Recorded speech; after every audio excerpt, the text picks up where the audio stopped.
सेवा प्राप्ति की विपुल लालसा सुमेरु शिखर की तरह हृदय में सिर उठाए खड़ी है। स्व अभिष्ट सेवा लालसा युगल चरणों में और श्री गुरु चरणों में ज्ञापित कर रहे हैं कि हरि हरि हेनो दिन हईवे हम आमार दुहु अंग परशिबो दुहु अंग निर्खिबो सेवन करिबो दोहा का। श्री ठाकुर महाशय स्वयं को नितांत अयोग्य समझकर और अति दुर्लभ वस्तु के लिए प्रार्थना कर रहे हैं, इसलिए सर्वथा अनधिकारी सोचकर खेदोक्ति के साथ कह रहे हैं, हरि हरि। प्रेमी भक्त जब श्री हरि के दर्शन या साक्षात सेवा नहीं प्राप्त कर पाता और स्फुरण स्वप्न जनित अनुभव भी नहीं रहता तो अभिष्ट देव आड़ में रहकर भक्त की प्रेम चेष्टा देखते हैं। तब अभिष्ट प्राप्ति की उत्कंठा में भक्त का चित्त विगलित हो जाता है और दूसरी ओर चित्त में अत्यंत दैन्य का उदय होता है कि मैं तो वस्तु की प्राप्ति के सर्वथा अयोग्य हूं ऐसा लगता है, पर किसी भी प्रकार की लालसा की निवृत्ति नहीं होती। तब प्रेमिक आर्त स्वर में सतत रोदन करता है। उसी समय भक्त की ऐसी खेदोक्ति देखने में आती है, हरि हरि, हाय क्या ऐसा शुभ दिन कभी आएगा? उस शुभ दिन के लिए अनंत प्रतीक्षा लिए बैठा हूं, जिस दिन दुहु अंग परशिबो दुहु अंग निर्खिबो सेवन करिबो दोहाकार। पहले अभिष्ट के दर्शन, फिर स्पर्श और सेवा, सामान्यतः यही क्रम है, किंतु यहां सेवा लालसा में अधीर होकर पहले स्पर्श फिर दर्शन और अंत में सेवा की बात कहते हैं। विपुल लालसा जनित चित्त मोह ही इसका कारण है। राधा रानी के भाव में श्रीमन महाप्रभु ने श्री कृष्ण अंग के स्पर्श की लालसा में अधीर होकर कहा था, अति उच्च सुविस्तार लक्ष्मी श्रीवत्स अलंकार कृष्णेर जे डाकातिया वक्ष ब्रज देवी लक्ष लक्ष ता सभार मनोवक्ष हरिदासी करिबारे दक्ष सुबलित दीर्घार्गल कृष्ण भुज युगल भुज नहे कृष्ण सर्पकाय दुई छैल छिद्रे पैसे नारीर हृदय दंशे मरे नारी से विष ज्वालाए कृष्ण कर पद तल कोटि चंद्र सुशीतल जिति कर्पूर वेणा मूल चंदन एक बार जारे स्पर्श स्मर ज्वालाइश विष नाशे जार स्पर्शे लुब्ध नारीर मन। दर्शन उत्कंठा से कातर होकर ऐसा कहा, कहो सखी की करी उपाय कृष्ण अद्भुत बलवाहक मोर नेत्र चातक न देखी पियासे मरी जाए सोदामिनी पीतांबर स्थिर रहे निरंतर मुक्ताहार वक पाती भाल इंद्र धनु शिखी पाखा ऊपरे दियाछे देखा और धनु वजंती माल मुरलिर कल ध्वनि मधुर गर्जन सुनी वृंदावने नाचे मोर चय। अपनी ही माधुरी के आस्वादन के लिए सच्चिदानंद घन स्वयं भगवान श्री कृष्ण की ऐसी लालसा, फिर राधा रानी के सानिध्य में उस माधुर्य का अशेष अनंत उच्छ्वास और श्री कृष्ण के सानिध्य में राधा माधुरी सिंधु का भी अपूर्व कल कल्लोल। उसी उच्छलित युगल माधुरी के दर्श स्पर्श के लिए राधा माधव गत प्राण राधा किंकरी की कितनी लालसा तरंग कौन कह सकता है। श्रीपाद किंकरी रूप में युगल के स्पर्श और दर्शन के पश्चात जिस प्रकार सेवा करेंगे उसी सेवा की लालसा व्यक्त कर रहे हैं। ललिता विशाखा संगे सेवन करिबो रंगे माला गांथी दिबो नाना फूले कनक संपुट करी कर्पूर तांबुल पूरी जोगाइबो अधर युगले। ललिता विशाखा संगे, तो यहाँ संग शब्द का अर्थ है कि राधा रानी की समस्त सखियों में श्रेष्ठ उन्हीं की अभिन्न विग्रह और प्राण सम प्रिय ललिता विशाखा आदि परम श्रेष्ठ सखियों का समता का भाव रहता है। लज्जा संकोच के कारण युगल के रहस्य में विलास स्थान पर सेवा के लिए वो स्वयं न जाकर किंकरियों को भेजती है। किंकरियां भी उन लोगों के प्रति प्रगाढ़ भक्ति रखती हैं, उनके आज्ञा पालन के लिए उद्ग्रीव रहती हैं। बाद में कहा है, ललिता आदेश पाइया सेवन करिबो जाइया प्रिय सखी संगे हर्ष मने। ललिता कबे मोरे बीजन देव बीजब मारुत मंदे। श्री ठाकुर महाशय स्वरूप आविष्ट अवस्था में प्रार्थना कर रहे हैं कि श्री ललिता विशाखा के साथ उनकी आज्ञावाही किंकरी के रूप में रंग पूर्वक युगल की सेवा करूं। नाना प्रकार के पुष्पों से विचित्र मालाएं बनाकर युगल के कंठों में पहनाऊंगा। स्वर्ण संपुट में कपूर आदि की गंध से युक्त सरस पान के बीड़े सजाकर रखूंगा। विलास के अंत में उन बीड़ों को युगल के अधरों को समर्पित करूंगा। ये सब सेवाएं राधा किंकरी रंग या अपूर्व कौतुक के साथ करेंगी। सेवन करीबो रंगे। राधा किंकरियों की सेवा अन्य अन्य सेवकों की सेवा की तरह नहीं, इन लोगों की सेवा अति विचित्र कौतुक की सेवा है। ये लोग युगल कंठों में मालाएं पहनाने के समय उनका मन जानकर कभी दोनों के गले में एक ही माला भी पहना देती हैं। युगल को लगता है कि जैसे वो उस माला के माध्यम से परस्पर आबद्ध है और ये अनुभव कर युगल को परम सुख मिलता है। पान का बीड़ा खिलाने के समय ये लोग राधा रानी के अधरों पर इस भंगिमा के साथ पान रखती हैं कि श्री कृष्ण राधा रानी के मुख से उसे खींचकर खा लेते हैं। इस प्रकार पंखा झलने के समय ऐसी परिपाटी के साथ बीजन करती हैं कि परस्पर की उन्मादक एक दूसरे की अंग गंध उनके नासारंध्रों में प्रविष्ट होकर युगल को अतिशय प्रेम पुलकित कर देती हैं।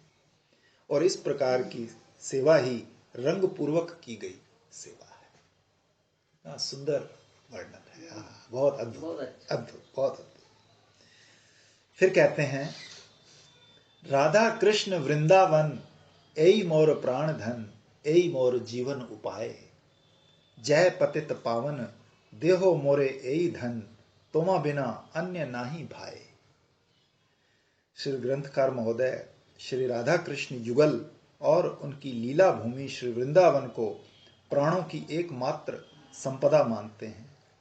धन संपदा ही सुख स्वच्छंदता के साथ जीवन निर्वाह का और भोगों का एकमात्र उपकरण या आधार मानी जाती है। उसी प्रकार श्री राधा कृष्ण और श्री वृंदावन धाम ही उनके प्राणों का धन है। युगल माधुरी और वृंदावन की माधुरी ही उनके प्राणों की परम भोग्य संपदा है। जिनके पास धन या भोग संपदा नहीं होती तो वो भोग सुख तो प्राप्त नहीं कर पाते, किंतु सामान्य रूप से या दुख दारिद्र के साथ जीवन धारण किए रहते हैं। किंतु श्री ठाकुर महाशय श्री राधा कृष्ण और वृंदावन के बिना तो जीवन धारण भी नहीं कर सकते। तभी कहते हैं एई मोर जीवन उपाय। अन्न जल आदि जीवन धारण का एकमात्र उपाय है, उसके बिना। बाबा को कोई किसने पूछा ना एक बार कि बाबा चिन्मय वृंदावन के दर्शन कब होंगे? कहते जब तुम्हें वृंदावन अपने प्राणों से ज्यादा प्यारा लगेगा तब चिन्मय वृंदावन के दर्शन होंगे। गौड़ीय वैष्णवों की राग मार्ग की यही उपासना है। विधि मार्ग के भक्तों की तरह शास्त्र शासन या नरक आदि के भय से भजन नहीं होता। उनके भजन का प्रवर्तक प्रबल लोभ ही होता है। वैसे ही रागानुगीय भजन निष्ठ महतगण के संग और कृपा के फलस्वरूप ही इस लोभ का उद्भव होता है। आत्मा में यही लोभ जगता है और मन बुद्धि इंद्रिय आदि में उसकी अभिव्यक्ति होती है। लोभ आत्मा से उद्भूत होने के कारण अतिशय प्रबल होता है। मन बुद्धि इंद्रिय आदि पर उसका प्रबल प्रभाव फैलता है। तब लोभनीय वस्तु ही प्राणों की संपदा या जीवन धारण का एकमात्र अवलंबन बनती है। इसलिए प्रकृत राग साधक कभी भी जड़ीय देहिक आदि विषयों में आसक्त होकर यंत्रवत भजन जीवन निर्वाह नहीं कर सकते। इस संदर्भ में वृंदावनीय साधकों के लिए यही सार शिक्षा है। श्री ठाकुर महाशय अपनी चिर अभिलषित सेवा के लिए अभीष्ट श्री राधा कृष्ण और श्री वृंदावन से प्रार्थना करने जा रहे हैं। सहसा दैन्य के उदय होने पर सोचने लगते हैं कि मेरे जैसे अधम पतित जन के लिए युगल सेवा की प्राप्ति तो बोना होकर चांद पकड़ने की इच्छा की तरह सर्वथा असंभव है। तभी युगल के पतित पावनता गुण की स्मृति होती है। आशा के आलोक से चित्त मन उद्दीप्त हो उठता है। प्रार्थना करते हैं, जय पतित पावन देहो मोरे एई धन, तोमा बिना अन्य नाही भाए। हा राधा कृष्ण, हा वृंदावन, तुम तो पतित पावन हो। मैं भले ही पतित हूँ, अयोग्य हूँ, पर तुम अपने गुण से करुणा कर मुझे अपने दर्श स्पर्श और सेवा संपदा दान कर धन्य करो। मुझे तुम सब के अतिरिक्त और कुछ भी अच्छा नहीं लगता। युगल भजन पथ और उनकी प्रेम में लीला भूमि श्री वृंदावन का आश्रय लेकर भी मुझ जैसे हतभाग जीव को लाभ, पूजा, प्रतिष्ठा, देहिक आदि का सुख, स्वाच्छंद, धन, जन आदि बहुत कुछ अच्छा लगा। फलस्वरूप भजन पथ नितांत अनर्थ संकुल हो उठा। यथार्थ भजन जीवन प्राप्त होने पर भजनीय अभीष्ट वस्तु को छोड़ अन्य कुछ भी अच्छा लगना समुचित नहीं। तोमा बिना अन्य नहीं भाए। फिर श्री ठाकुर महाशय को याद आती है सर्व अभीष्ट प्रदाता श्री गुरु कृपा की बात। वो श्री गुरु चरणों में शरणागत होकर त्याग, वैराग्य और भजन का चरम आदर्श स्थापित कर विश्व साधकों के नाथ अर्थात रक्षक या जीवन स्वरूप बने हैं। उन्हीं सार्थक नाम और गुरु लोकनाथ प्रभु के पाद पद्म कल्पतरु की छाया में आश्रय चाहते हैं। श्री गुरु करुणा सिंधु अधम जनार बंधु लोकनाथ लोकेर जीवन। हा हा प्रभु करो दया देहो मोरे पद छाया नरोत्तम लैलो शरण। श्री ठाकुर महाशय अतिशय दैन्य के उदय होने से स्वयं को साधन भजनहीन साधारण मानव जानकर अतिशय आत्मग्लानि के साथ कुछ एक पद्मों में जो आक्षेप कर रहे हैं वो विश्व मानव के लिए मृत संजीवनी सुधा की तरह परम हितकारी है। इस पद में कहते हैं कि हरि हरि विफले जन्म गोडाइनु मनुष्य जन्म पाइया राधा कृष्ण न भजिया जानिया सुनिया विष खाइनु। हमारे गुरु जी एक बार एक अलमारी के आगे खड़े हुए थे, एक लड़की आई, अच्छी जवान लड़की थी, तो आंखें बड़ी सुंदर थी। तो यूं करके देखा उसको तो कहते हैं इतनी सुंदर आंखें पाके यदि कृष्ण ना देखा तो क्या फायदा है इन आंखों का। बस इतना ही कहा। वो लड़की विरक्त हो गई, वापस ही नहीं गई। बस ये भी तक याद है, उस लड़की को देखा हमने। श्री ठाकुर महाशय प्रेम की मूर्ति होकर भी अतिशय दैन्य के उदय होने पर अति आक्षेप के साथ कहते हैं हाय हाय जन्म व्यर्थ ही बिता दिया देव दुर्लभ भजन उपयोगी मनुष्य जन्म पाकर भी श्री श्री राधा कृष्ण का भजन नहीं किया। जानबूझकर स्वेच्छा से अमृत त्याग कर विषपान किया। अज्ञान या मूढ़ता के कारण पशु आदि तिर्यक देहें और अतिशय भोग आवेश के कारण ज्ञान संपन्न होते हुए भी देव देहें भजन के लिए उपयोगी नहीं है। केवल मात्र मनुष्य देह ही भजन उपयोगी है। इसीलिए मनुष्य देह को देव दुर्लभ कहा गया है। श्रीमद् भागवत में आया है ब्रह्मा जी ने देवताओं से कहा हे देवगण, जिस मनुष्य जन्म में धर्म साधना के सहित तत्व ज्ञान प्राप्त होता है वो हम लोगों के लिए भी अतिशय प्रशंसनीय है। तो मानव जन्म पाकर भी श्री हरि की आराधना नहीं करते, वे यथार्थ ही हरि माया से विमोहित हैं। फिर आध्यात्म क्षेत्र भारतवर्ष में मनुष्य जन्म की प्राप्ति ये तो अति दुर्लभ है। उल्लिखित श्लोक के इस अंश की व्याख्या में श्री विश्वनाथ चक्रवर्तीपाद ने लिखा है कि हाय हाय हम लोग भी कामना करते हैं भारतवर्ष में मनुष्य देह कब मिलेगी जिस देह से क्षण भर भी श्री कृष्ण भजन कर मायातीत चिन्मय भगवत धाम प्राप्त कर धन्य होंगे। ऊपर से इस विशेष कलयुग में ब्रज के ठाकुर स्वयं भगवान ब्रजेंद्र नंदन ने प्रेममयी राधा रानी की भाव कांति अंगीकार कर श्री गौरांग रूप से अवतीर्ण होकर ब्रज की सर्वोत्कृष्ट साध्य वस्तु मंजरी भाव साधना या राधा कृष्ण का रहस्यमय भजन आपामर में वितरण किया।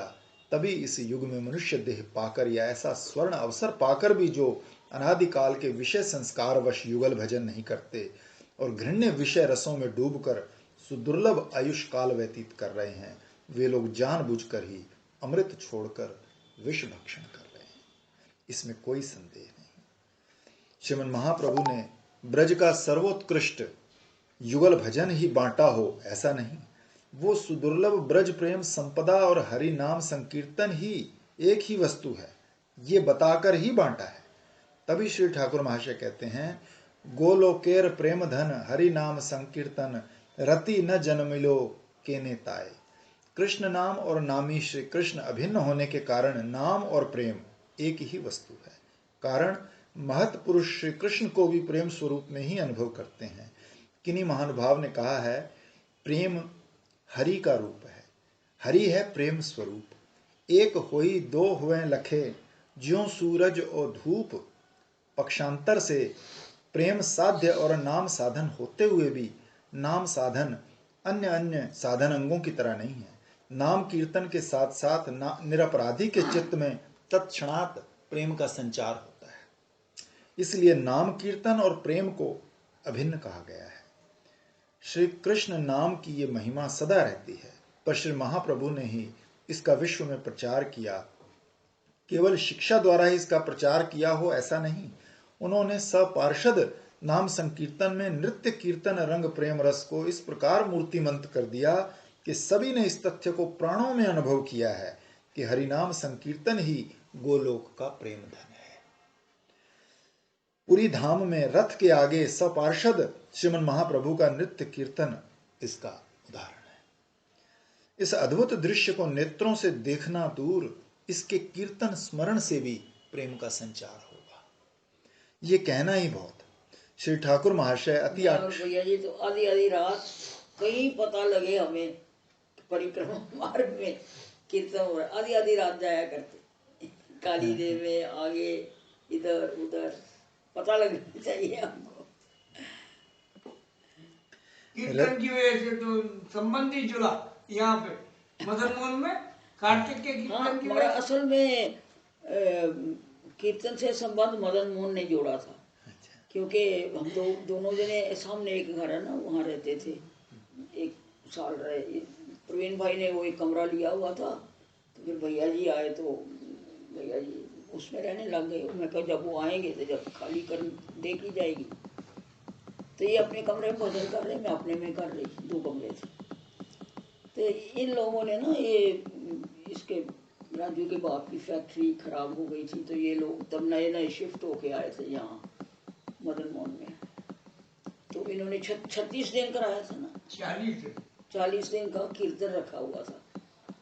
तो उसमें बड़े अच्छे कीर्तनीय थे। ये ब्रिज गोपाल का गुरु शचीनंदन, शचीनंदन तो प्राप्ति हो गई ना, शचीनंदन, ब्रिज गोपाल, एक और था हावड़ा, एक सन्यासी भी था, और एक सन्यासी था आनंदमयी माँ का शिष्य। ये लोग कीर्तन करने लगे। सवेरे सवेरे मैं तो बड़ी प्यारी आवाज आ रही है भैया जी कहीं से, मेरा तो लीला में मन नहीं लग रहा, चलो चल के देखें कहाँ से आ रही है आवाज। तो हम दोनों जने उठे तो आके देखा तो मदन मोहन से आवाज आ रही है। तो मदन मोहन, हम बैठ गए, हमको इतना अच्छा लगा। फिर तो हम गाए बगाए। तो इसके राजू के बाप है, हम तो दो भक्त मिल गए सुनने वाले, हमारा कीर्तन सफल हो गया। फिर हमने उन कीर्तनियों का जब खत्म हुआ 40 दिन, तो हमने भंडारा किया। भंडारा उनका नहीं किया था, भंडारा ये ज्ञानदास करके प्राप्ति हो गई थी बरसाने में। तो गोपाल दास बोले, दीदी साधु का कोई कुछ करता है कोई नहीं करता, चल एक भंडारा कर दें उसका। हमने भंडारा किया, तो उन कीर्तनियों को भी बुलाया था तब उसमें। तो जब से ये हम लोग इस कीर्तन से जुड़े हुए हैं। मदन मोहन ही इसकी मतलब बेस है। श्री ठाकुर महाशय अति आक्षेप के साथ कहते हैं, रति न जन्मिलो केने ताए, संसार विषा नले, दिवानिशी हिया ज्वले, जुड़ाइते न कैनु उपाय। जब हमने भंडारा किया ना, तो इसके बड़े भाई आए, मैंने कहा प्रसाद लोगे?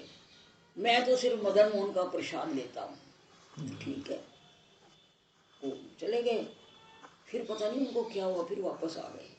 और 3-4 औरतें भी साथ। नहीं कौन है, बंगाली धोतियाँ पहनी हुई और ऐसा बड़ी सुंदर सुंदर सी सीढ़ियाँ चढ़ के आ गई। मैं कम तो इनको बुलाया नहीं था, कौन है ये? खैर हम प्रसाद पवाया तो दक्षिणा देने लगे तो कहते हम दक्षिणा नहीं लेते। मैं क्यों? हम तो अपनी सहेली के घर प्रसाद पाने आए हैं। उधर गई और पता नहीं लगा कहाँ गई।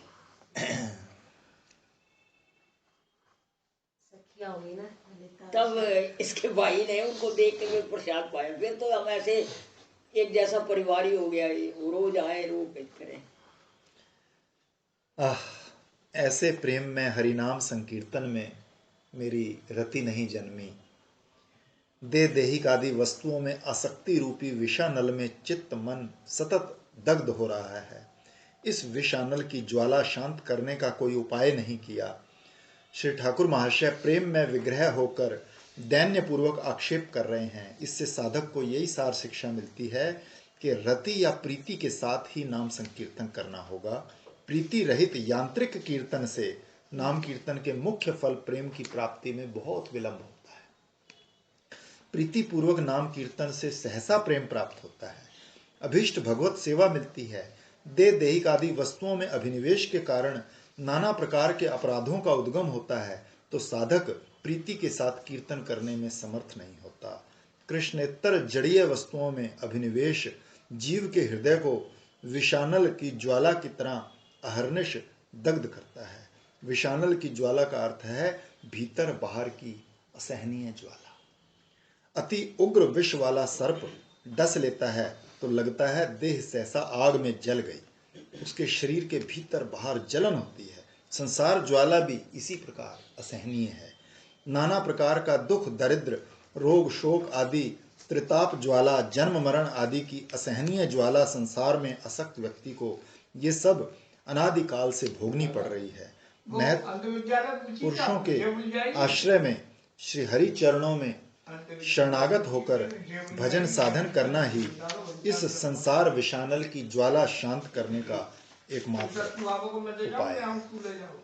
श्री ठाकुर महाशय ने ब्रजेंद्र नंदन कहकर श्री कृष्ण का पितृ नाम से परिचय दिया और शचि सुत कहकर मात्र नाम से महाप्रभु का परिचय दिया है। इससे यही प्रतिपादन किया कि श्री कृष्ण की अपेक्षा महाप्रभु में दीनहीन जीवों के प्रति मात्र जनोचित सम अधिक करुणा का विकास हुआ है। परम करुणा घन विग्रह प्रभु निताई चांद ने तो पतितोद्धार लीला में साक्षात श्रीमन महाप्रभु को भी पीछे छोड़ दिया।